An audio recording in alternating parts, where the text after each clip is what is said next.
Uma marcante contribuição da companheira Lúcia Guerra, da Comissão da Verdade da Paraíba, para os interessados na pesquisa, no conhecimento. Veja só, mestrados, publicações e andamentos e procedimentos da Comissão Estadual e Municipal. Temos que agradecer essa contribuição aqui para o 5º Encontro do Nordeste. Queria passar a palavra agora para quem está inscrito, a companheira Jane Sá, aqui do Rio Grande do Norte, e continua franqueado. Quem quiser se inscrever, levanta a mão para aqui em seguida. Sim. Não é para constranger, não, só para dar informação. Tá certo, e no dia 8 de dezembro, nós vamos fazer a entrega do nosso 24º Prêmio Estadual de Direitos Humanos. O mote desse ano foi a questão da resistência. Então, a gente está muito prático. Assim, vai ser o prêmio para o mandato de Fátima Bezerra e para a Jana Sá, representando a questão da Frente Brasil Popular como jornalista. Pronto. Além de ser filha de Glênio, é uma grande militante. Boa tarde, gente. Eu vou começar me desculpando a minha ausência hoje pela manhã na atividade com vocês, e provavelmente não vou conseguir permanecer amanhã com vocês, porque eu sofri um acidente nessa segunda-feira. Estou, na verdade, aqui com alguns pontos na cabeça e não deveria nem estar aqui, mas acho que esse encontro é de fundamental importância, principalmente no momento que a gente está vivendo, né? Então, eu vou começar me apresentando. Meu nome é Jana Sá, sou filha do guerrilheiro norte-rio-grandense Glênio Sá, que participou da guerrilha do Araguaia, né?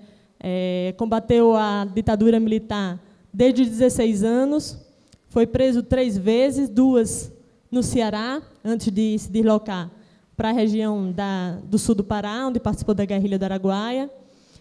Ficou preso até 75, e quando voltou para o Rio Grande do Norte, já voltou na perspectiva de reconstruir o Partido Comunista do Brasil, que aqui tinha se acabado depois da Revolução de 1935. Aqui é o estado onde tivemos a primeira experiência de governo comunista, foi aqui no estado do Rio Grande do Norte, muito curta, mas tivemos. Depois desse episódio, infelizmente, o partido se desfez, e aí ele participou desse processo de reconstrução e morreu A gente tinha como um acidente de carro, né? Mas, curiosamente, meu trabalho de conclusão de curso foi um livro-reportagem sobre a participação dele na guerrilha do Araguaia.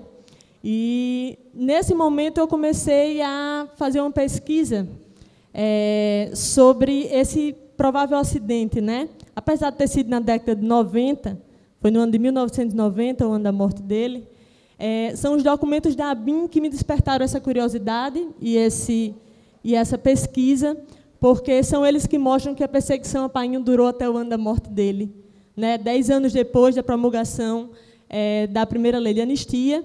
Então, eu fui a fundo, fui ao local, já peguei muita coisa e fui surpreendida, 2 anos atrás, com a publicação de um livro de um militar, que ele fala sobre a morte de Painho, né, e diz que não foi realmente um acidente de carro, isso vem a comprovar.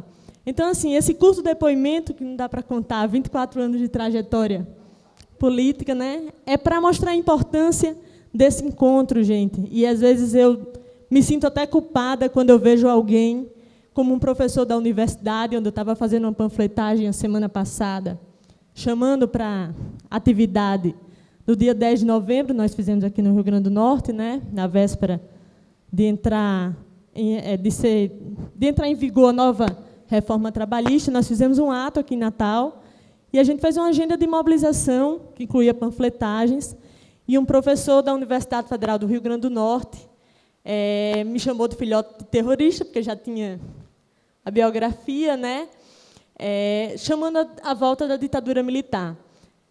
Às vezes, não no caso desse professor, que é uma pessoa que já se aproveitou lá atrás, né, já se beneficiou com esse período e quer a volta por isso. mas de jovens da minha idade, pessoas mais novas como minha filha, que não têm, gente, a real noção do que foi, não sabe o que foi a história do Brasil, na verdade, sabe contada na ótica dos vencedores, e acho que a gente tem uma responsabilidade muito grande. No Brasil, diferente de outros países da América Latina, nós não conseguimos completar a justiça de transição. Então, quando a gente tentou avançar com os comitês da verdade, que é uma das 4 tarefas fundamentais para se completar a justiça de transição no Brasil, que é contar a verdade, o mínimo, eu acho que ainda foi um avanço muito tímido, né? Eu não tive a oportunidade de pegar depoimentos dos outros comitês, mas, por exemplo, a comissão que a gente formou aqui na universidade, gente, assim, chamar um militar com 79 anos, né? Tudo bem que tem uma certa idade, mas eu tenho um avô com 101 anos que lembra de tudo. E você conversar com mais de 1 hora para tudo que ele tem a lhe dizer é que não lembra, não sabe nem a função que cumpria naquele momento. É muito triste, muito ruim, principalmente para a gente que tem conhecimento não só da história, como a gente tem a vivência dela dentro de casa. A gente tem a ausência de alguém dentro de casa como consequência desse período. Então, eu digo que a responsabilidade da gente é grande nesse momento, porque a gente tem a responsabilidade de contar para as pessoas. O que a gente vê hoje se repetir com um golpe, né? A gente tem que observar a história do Brasil. A democracia são hiatos no Brasil. São momentos muito curtos, né? E ela vai se repetindo por falta da memória histórica.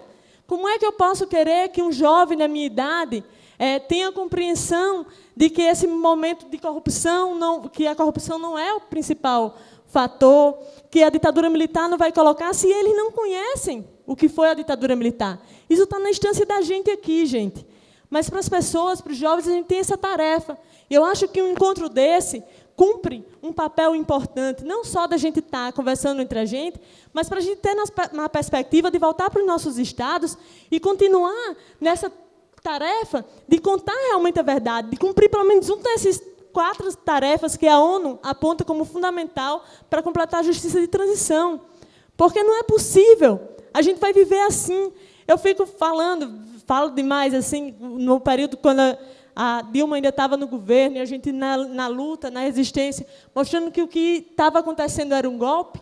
E a gente falava em jovem democracia, ora jovem democracia. A gente nem completou o processo de redemocratização no Brasil. A verdade é essa. Então, assim, é fácil, é muito frágil esses momentos para a gente. A gente fica suscetível a esse tipo de ação, de avanço da violência, como a gente está vendo, por esse motivo. Então, assim, foi mais uma fala, não posso falar demais, não posso ficar muito tempo em pé, mas era mais na perspectiva da gente ter como tarefa, né, fundamental para cada estado, já que aqui tem vários estados do Nordeste, a gente voltar com essa missão de realmente resgatar e tentar trabalhar dentro dos comitês para a gente avançar, gente. A gente não trabalhar sob punição aos torturadores. Isso é inadmissível. Nenhum país, repito, nenhum país que passou por esse processo na América Latina pede a volta da ditadura militar. Nenhum país, fora o Brasil. Então, a gente começou a assistir, e eu dizia lá atrás, meu pai recebeu uma homenagem de a gente tinha acabado, foi em novembro de 2014, então a gente estava todo mundo muito animado com a vitória da Dilma. E eu lembro que eu fiz uma fala nessa homenagem a Painho, falando dos riscos, porque eu não acreditava nem que ela fosse assumir, na verdade, pelo período que a gente estava, né? E algumas pessoas chamaram a atenção, Jana, não é assim e tal. E a história mostrou que é assim, né? Esses setores não admitem nenhum tipo de avanço de reformas populares, gente. Então, fica só realmente chamar a atenção para o nosso papel e ressaltar a importância, parabenizar a realização desse evento, parabenizar aqui Roberto, Maísa, que eu sei do esforço que eles fizeram para receber todos vocês aqui no nosso estado. Dar boas-vindas a vocês. Amanhã eu vou tentar dar um pedacinho com vocês, mas já tenho um exame para fazer, 10 horas da manhã, então vou ficar só uma parte da manhã com vocês. Um abraço. Marcelo.